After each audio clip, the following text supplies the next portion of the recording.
Good afternoon, members of the media and the Bermuda public. On Friday, I provided my colleagues in Parliament with an update on education reform of Bermuda's public education system. Our education system is at a crossroads, and a shift is needed. We must do things differently for our children and the future of this island. Change is inevitable, and change is forthcoming for our public school system. The public has asked for, and this government is moving ahead with the restructuring of our current system to phase out middle schools for a two-tier system consisting of primary schools and signature schools at the senior level. The work needed to help bring about this kind of change for the benefit of our students and our educators will be both impactful and wide-reaching.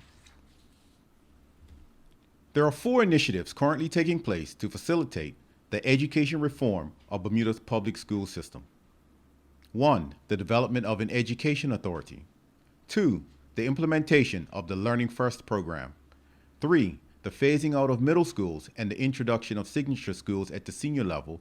And 4. The consultation process on the introduction of parish primary schools. The Education Authority. It is not enough to say that we want our students to be challenged, to be innovative, dynamic, critical thinkers, entrepreneurs, and intellectuals. Nor is it enough to say that our educators must be equipped with the professional development and ample teaching tools to help them deliver an education curriculum with creativity, with passion, and create a positive learning environment. In order to assure that students and teachers are able to perform at these levels, we must ensure that the system as a whole functions at the highest levels possible.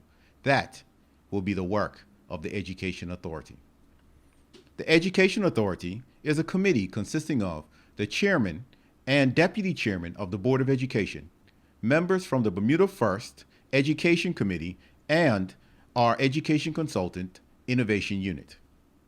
They have been tasked with developing a plan which will strengthen the performance management of all schools and persons at the administrative, classroom, and student levels of support within the Department of Education.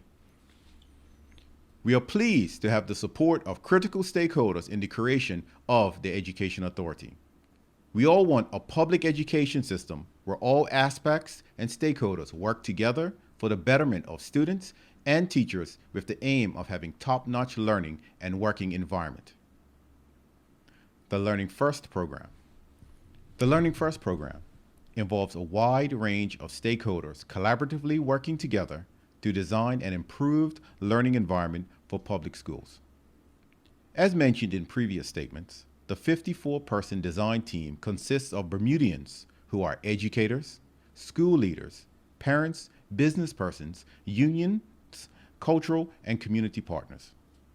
In the past 2 months, the design team has been busy engaged in meetings that include an introduction to digital reporting processes, identifying national and core education priorities, understanding and building on the public school case for change, understanding what is design thinking, changing mindsets to design a new system, solutions for redesigning the public school system, how to deliver better outcomes for learners, and using research to inform the school design process. The objective of their work is to prepare, support for effective delivery of new learning experiences for our students. During the month of November, the design team assessed the public school system from the perspective of relevant stakeholders and community members. The team members conducted surveys of students, teachers, principals, school leaders, and businesses. This research was critical to gather key data about their experiences with the public school education for such things as what is working well, challenges encountered, improvements needed to the system, parental engagement, community and business engagement, the most significant learning experiences, and more. This data will drive the required mindset for informed decision-making during the design of the system learning. The first monthly newsletter from Learning First was sent out on Friday, and by all accounts, it was received well. I encourage the public to stay updated and log on to www.bermudafirstbda.com and hit the subscribe button so you can stay informed. The phasing out of middle schools and the introduction of signature schools. As stated in the 2020 speech from the throne, the government will bring forth a bill to amend the Education Act to support the decision to phase out middle schools, introduce signature schools, and move from a 3-tier system to a 2-tier public education system. The legislation will pave the way to gradually phase out middle schools. When that process begins, we will see the current M1 and M2 years moved to the primary level. Senior level signature schools introduced, and the current M3 year moved to senior school. Establish exceptionalities and alternative education for our students. As a result, the reformed education system will see primary school education consist of P1 through P8, and senior schools or signature schools consist of S1 through S5. The signature schools will focus on the learning styles and interests of our children, including academic and technical subjects, trades, business, sports, arts, and special needs education. Originally, it was anticipated that we would be able to introduce the first 2 signature schools in September 2021. However, we recognize that more time is needed to collect the data to determine the right signatures. Upon completion of gathering that data, there will be a need to consult on the signature foci. Our original timelines to consult and engage have been further delayed due to COVID-19, as officers were needed to deal with COVID-19 matters that arose within our schools. Once we have the firm foundation required with feedback from the widest possible consultation that includes engagement with teachers, parents, young people, and the wider public, we will open the first 2 signature schools in September 2022. Only then would a gradual phasing of middle schools begin, followed by any other structural alignments that have been consulted on and agreed to. I cannot tell you how happy I am to keep this promise on behalf of the Bermudian people. The consultation on the introduction of parish primary schools. Education reform will and has to involve the structural realignment of our school system. This realignment process will begin with a consultation process on the proposals for parish primary schools. The vision is that each primary school will become the hub of its parish, because research shows that when families, community groups, businesses, and schools band together to support learning, students achieve more in school and they enjoy their educational experience. The parish school model will facilitate a stronger and more resilient connection among students, families, and communities. Repurposed, refurbished, and redesigned public primary schools will expand courses and program offerings to provide students with the range of educational experiences and services that meet international standards. During the consultation process, the government will propose 10 primary schools, 1 per parish, with 2 schools in Pembroke Parish. The maximum enrollment of each primary school will be 300 students, with the intended class size of 15 students per class. We intend to continue to co-locate preschools on primary school sites and will consider eventually merging preschools into primary schools. The class size for preschools will remain the same at 10 students per class. With fewer primary schools, the government can deliver 21st century real-world and authentic learning facilities that are modern and support transformative teaching and learning practices. Capital funds can also be better utilized and reinvested for modernizing and refurbishing specific buildings that can support the delivery of 21st century education. The consultation document will be launched this week, and the dates of public consultation meetings will be shared in the new year. This consultation will end in March 2021. As evidenced by a misleading headline published after my update in the House of Assembly, this topic of the possible realignment of our primary schools is an emotive one, and some will try to play on that. we will launch a robust consultation process that will govern the moving forward of this or any proposal. As outlined earlier, to ensure a smooth transition, the first signature schools will be introduced in September 2022. After that, the gradual phasing out of middle schools will commence with more signature schools introduced. Any further necessary realignments will then follow. I urge the public to read the consultation document and determine for yourself if the vision presented by the government is reflective of what you want our education system to look like. If it is, then let us know and let us know why. If it isn't what you envisioned, also let us know and let us know why. We want and need your feedback to build our system. I am excited by where we are in the process of school reformation. I know that to some, it may seem that we've been talking about this process for a long time without any visible changes. With this update, the public is able to see and appreciate the foundation we have laid to get to the point we are now. As the ministry and governance teams turn to the public for their input into their education system, I again encourage the public to let your voice be heard and participate in this journey with us. The success of our education system equals the success of Bermuda. Thank you, Bermuda. Thank you, Minister. Members of the media, any questions? Jonathan Bell.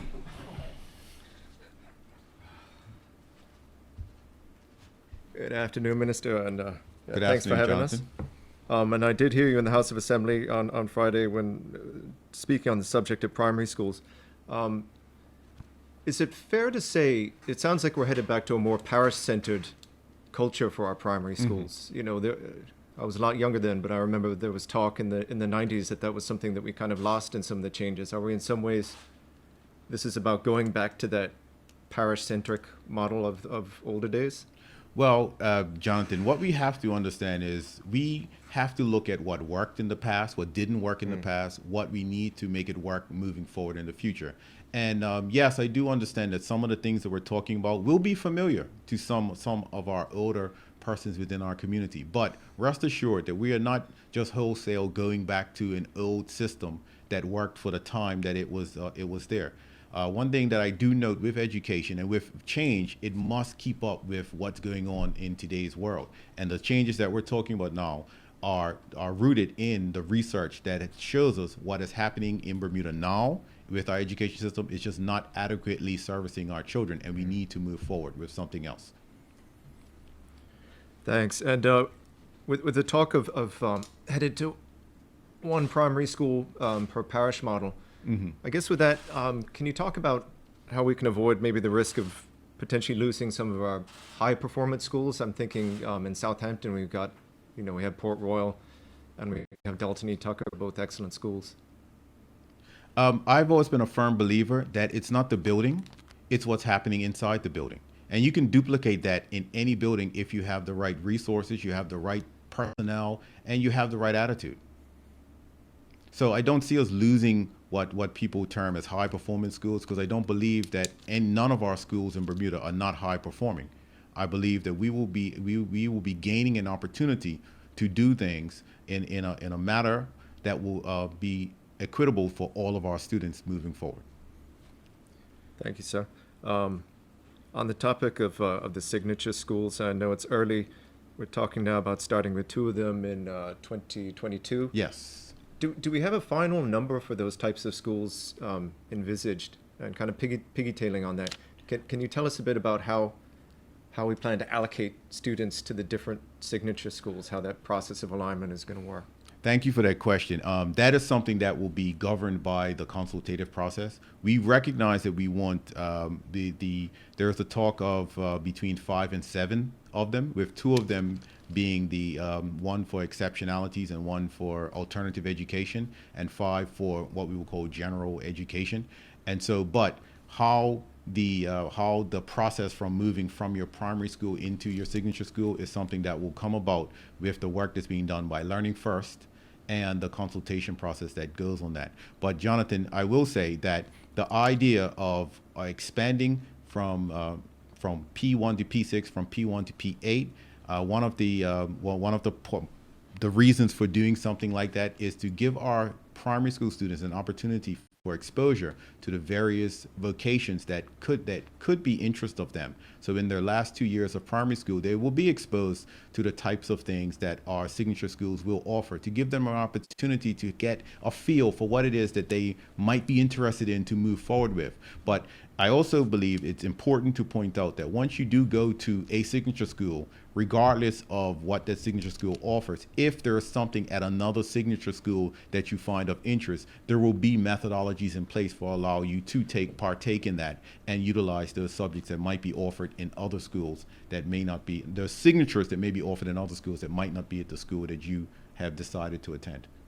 Oh, okay. So a potential for taking courses at different schools. Potential of not just taking courses. As we talk about moving into a digital world, you can always do courses online. Yeah. You could be at one school, but participate in a digital course that's at another school. So there are all sorts of possibilities. But again, these are things that are being talked about. And when we present for consultation, these are the types of things that the public will be able to opine on and give suggestions to as well. This question is probably a bit early to ask as well, but I took notice that there was talk of additional facilities at the primary schools in the middle or future signatory schools. Maybe you can tell us a bit about what's envisaged, a potential budget for something like that? And that is a question that most people ask. What I have to say is, because we're in the consultative phase, Yeah. it is not a good use of our time to start talking about what if we refurbish this school and that school might not be part of moving forward. So until the consult, and that's why it's important for people to understand that we are legally required to consult on these things that we're moving forward with. And we're legally required to take the information and come up with a plan based on what we've received. Once we get to that point, then we'll have a concrete idea of which direction we're moving in, which schools will be remaining, if there are some that will not be remaining, and then we can start putting together what the capital works and what the budget will look like. But rest assured, this government is invested in our school system, and that is something that we are talking about, of where funds could come from in order to do that. But at this point, saying what will happen with particular buildings, we're not at a position to do that because the consultation process is still ongoing. Righto. Thank you, sir. Thank you. All right. Thank you, Minister Rabain. That concludes the press conference. And thank you, Bermuda.